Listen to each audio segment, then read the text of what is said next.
Bonjour à tous et bienvenue dans cette nouvelle vidéo. Alors, aujourd'hui nous allons nous intéresser à la base même de l'écologie. Est-ce que la planète est réellement en danger? En effet, on entend beaucoup de climato-sceptiques qui disent que le réchauffement climatique n'est pas une menace à prendre au sérieux et que parfois même il n'existe pas. Alors, faut-il vraiment s'inquiéter au sujet de l'écologie? C'est ce que nous allons voir aujourd'hui. C'est parti!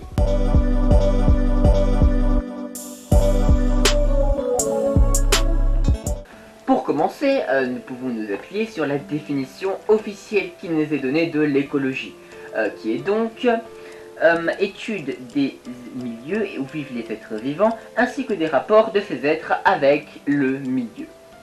Nous pouvons donc rapprocher cette définition au phénomène de déforestation, qui est une véritable catastrophe du coup en matière d'écologie, parce que, comme je l'avais dit dans ma vidéo sur les arbres, plus de 80% de la biodiversité terrestre se trouve en forêt. De plus, nous avons besoin des arbres pour respirer, donc c'est une catastrophe sur tous les plans. Poursuivons avec le terme de réchauffement climatique. En effet, ce terme n'est pas tout à fait exact, et nous devrions plutôt dire changement climatique. Car les actions de l'homme sur la planète ne réchauffent pas forcément le climat, mais le changent.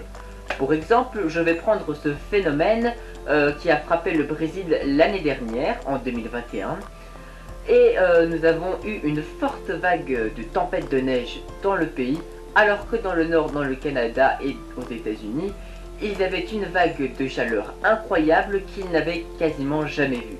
On se retrouve donc avec une situation absurde, du chaud dans le nord et du froid dans le sud. Enfin, j'ai un dernier exemple à citer, et c'est l'avancée du désert. En effet, à cause bien des raisons que nous avons vues jusque maintenant, comme par exemple la déforestation et les changements climatiques entre autres, les déserts ne font qu'avancer inexorablement. Je vais prendre pour exemple le désert de Gobi, avec lequel les autorités chinoises se sont vues obligées d'ériger une muraille verte d'arbres pour empêcher son avancée.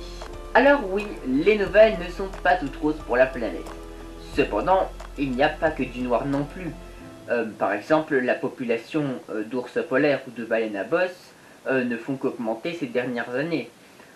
Mais cela, c'est grâce aux actions que nous faisons tous au quotidien. Donc il faut continuer à faire beaucoup d'actions pour la planète pour essayer de la préserver un maximum. J'espère que la vidéo d'aujourd'hui vous aura plu et vous aura aidé à y voir plus clair, et à la prochaine!